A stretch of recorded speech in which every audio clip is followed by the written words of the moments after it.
දෙවනුව අපේ කතා කරන්නේ අපේ ජෙනරල් සලිය ගැන. සලේ ඔය හමුදාවට බැඳිලා චාට ආවා ප්‍රොමෝෂන්ස් අරගෙන ආවා එන්න පුළුවන් ලොකුම තැනට ආවා. එච්චර දක්ෂයි. ඒත් බලන්න වෙච්චදී අද සලේ ලොකු සැකයක් තියෙනවා මේ අර අහිංසක අර පාස්කු විරිද තමන්ගේ ආගම අදහන්න ගිය මිනිස්සු මරපු එකට අපිට ඒකට සමාවක් දෙන්න බෑනේ දෙයියනේ. අහිංසක මිනිස්සු ඒ මිනිස්සු මේ ගිහින් පාටියකට ගියා නෙමෙයි කුඩු පාටියකට ගියා නෙමෙයි ජරා වැඩක් කරන්න ගියා නෙමෙයි තමන්ගේ ආගමට ආගම හදන්න පල්ලියට මිනිස්සු බෝම්බ ගහනවත් දෙයියනේ. මොන පහත් ක්‍රියාවක්ද කළේ. ඒකින්ද ඒ යන ඉන්ක්වයරිස් ඒක විශ්ලේෂණ හදන එක හරියට හරි රජය හරියට කරනවා. කතෝලික සභාව පිළිගන්න තියෙනවා මේ රජය අරන් යන ඒ ක්‍රියාමාර්ගය ඒ අරන් යන දැනට අරන් යන පරීක්ෂණ යන විදිය හරි කියලා. විශේෂයෙන්ම අපේ අග්‍රාධ ගුරු අපි හැමදාම කියනවා තමන්ගේ ආගමට පුදුම විදියට ඒ නායකත්වය දෙනවා. එයා කිසිම දූෂණකින් තොරයි. දේශපාලනඥයෙක් නැහැ. එයාට එකම තියෙන්නේ එයාගේ වර්ගය. එයාගේ ආගම රැකීම. එයාගේ ජනතාව රැකීම. ඒක අකුරටම කරනවා. ඊටාම නිර්මල චරිතයක්. පුදුම කැපවීමක් තමන්ගේ ජනතාව වෙනුවෙන් තියෙන කෙනෙක්.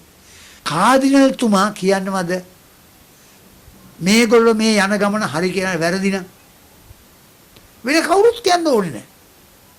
ඒ වගේ අපේ දැන උගත් බයි ස්වාමින් වහන්සේලාත් එකතු වෙලා ඉන්නවා. ඒක නිසා මේ ඉන්ක්වයරිස් යන්න ඕන. මෙතුමාට දැන් ඒ අපි රිමාන්ඩ් කරලා තියෙන එක ගැන අපිට කනගාටුයි.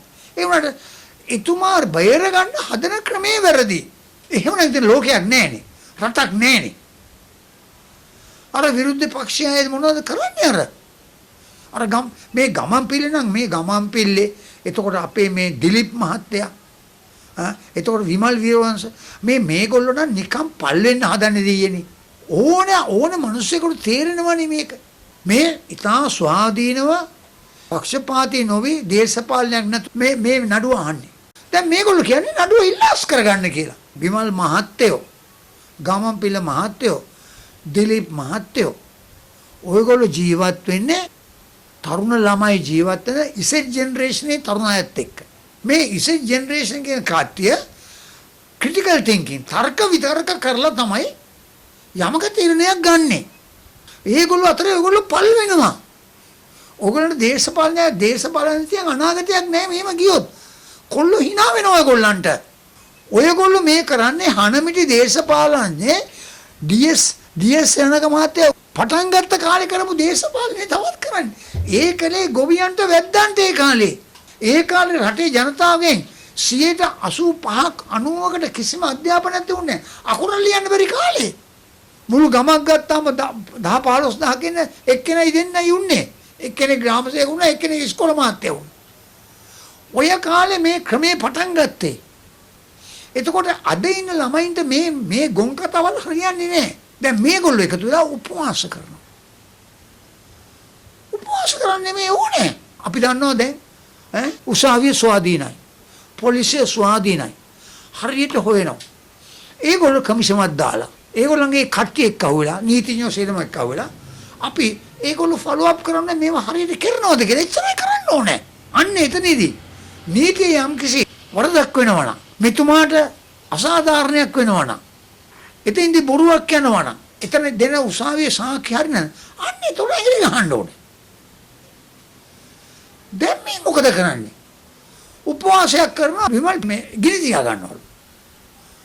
මොන ගොන් කතාවක්ද? එයා ගිනි තියාගත්තා කියලා අපි මේ රට වහනවද? විමල් මහත්තයෝ ඔයා ගිනි තියා ගන්නවා කියලා ඒකට බයේ. මේක අනිත් පැත්ත හැරෙන්න එකතු වෙන්නේ මේ 8-5ක් නොදන්න අධ්‍යාපනයක් නොදන්න අර ගැමියෝ ටිකක් ඕනනම් එයි. අද ඉගෙන ගන්න එක කොල්ලෙක්වත් ඕක හෙවලට hina වෙනවා. අන්න අර මේ අගමැතිතුමිය කරන්නේ අර අපේ අනුරාධපුරයේ කේස් එකට අපේ ආන්දරගේ කේස් එකට දැන් ආන්දරගේ කේස් එක තියෙනවා. පල්ලෙක මෙහෙම රට ආන්දරගේ කේස් එක. ඒකෙදි කාන්තා පක්ෂ පාර්ලිමේන්තුවේ ඉන්න සේරම මන්ත්‍රීතුමියන්ලා එකතු වෙලා ඒගොල්ලෝ ඉන්ඩිපෙන්ඩන්ට් කිසිම පක්ෂ නැතුව ඒගොල්ලන්ගේම ඉන්ක්වයරි එකක් යනවා. අන්න හරි වැඩේ. උසාවියේ නඩුව යනවා. පොලිසිය ඒක මෙහෙවනවා. පාර්ලිමේන්තුවේ ඉන්න മന്ത്രിතුමියන්ලා එකතු වෙලා කමිටුවක් හැදුවෙලා ඒගොල්ලෝ වෙනම ඉන්ක්වයරි එකක් යනවා. ස්වාධීන ඉන්ක්වයරි එකක් යනවා. මේ යන නඩුව අහන ක්‍රමේ, ඒ සාක්ෂි සටහන් ගන්න ක්‍රමේ, ඒ යන ක්‍රමේ හරිද කියලා බලන්න. ගමපිල මාත්‍යවත් කරන්න ඕනේ ඒකයි. ඔයයි දිලීපුයි විමල් වීරවංශයි ඔයගොල්ලෝ පල්ලලා තියෙන්නේ. ඔයගොල්ලෝ ස්වාධීන කමිෂනක් හදන්න. අපි මොකද්ද? මේ ලොකු සේවයක් රටට කරපො මේ ආමි මේ ජෙනරල් මහත්මයා මේ මහත්මයාගේ නඩුව හරියට යනවද කියලා බලන කමිෂනක් හදාගන්න. කට්ටියක් ආවලා. හැමදාම නඩුව යනවාද බලන්න. එතන පරස්පරයක් තියනවද කියලා බලන්න. හරියට යනවද? ඒක කවුරු හරි එහෙම මේ මිනිස්සව අමාරුවේ දාන්න දඟලනවද?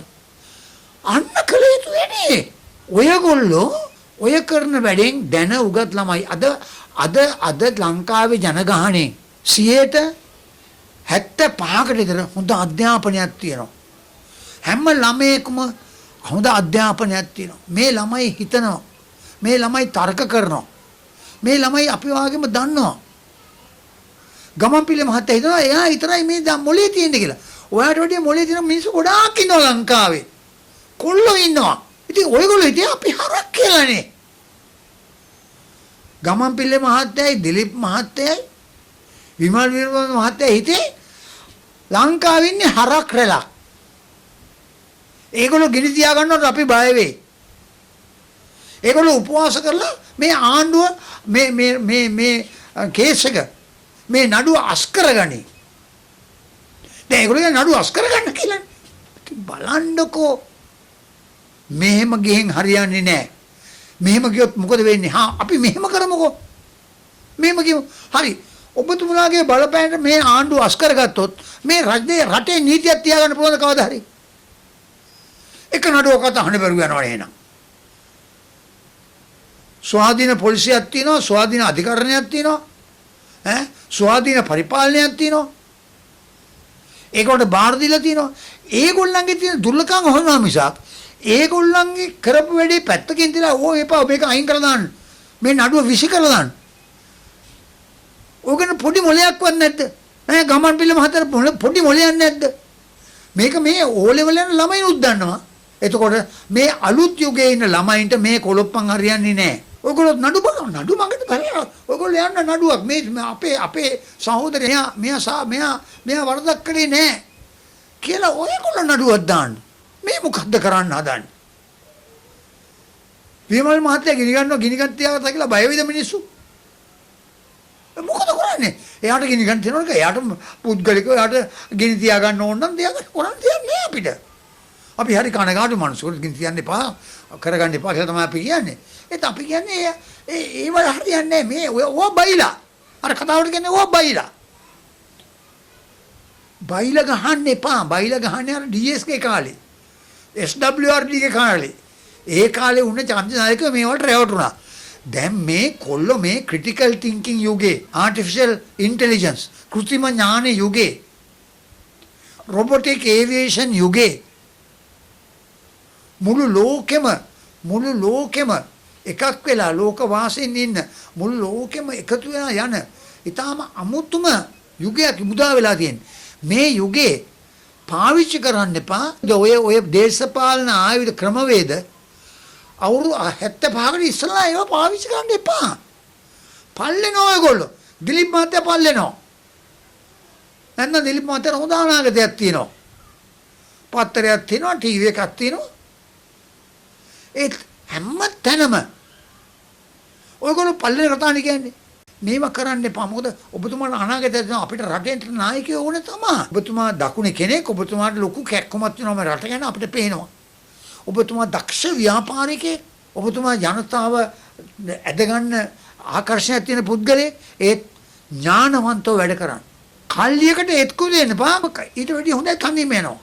දැන් ওই කල්ලියේ ඉන්න ගමන් පිළ විමල් වීරවංශලා ඒව කරනවාට අර නම් අපි ඒත් බ්‍රෑන්ඩ් වෙන්නේ ඒක තියෙන්නේ. ඒක නිසා ඔබලා අද දේශපාලනයේ ඉන්න විරුද්ධ පක්ෂයේ ඉන්න අය ආණ්ඩු පක්ෂයේ ඉන්න හැම කෙනෙක්ම හිතා ගන්න ඕනේ. ලෝකේ වෙනස් තර්ක විතර්ක කරලා හරි දේ කියලා තමයි යන්න ඕනේ. එහෙම ගියොත් තමයි යන්න පුළුවන්. නැතුව මේ කිව්වට දැන් මෙයාගේ මේ රෝණ මහත්තයා කිව්වා කියලා අම්මා වෙදින් පපුව අල්ලගෙන ඇඬුවා කියලා නඩු නවත්තන්න බෑනේ. එහෙම රටක් නැහැනේ. දැන් අම්මා වෙදින් මගේ රත්තරන් පුතාව නිදහස් කරන්න. එහෙම කරන්න පුළුවන්ද? මගේ මහත්තයා නිදහස් කරන්න. මගේ මහත්තයා රට රෝණ මහත්තයා කියනවා මගේ මහත්තයා රට සේවයක් කරලා තියෙනවා. ඒක උසාවියෙන් බලන්න ඕනේ.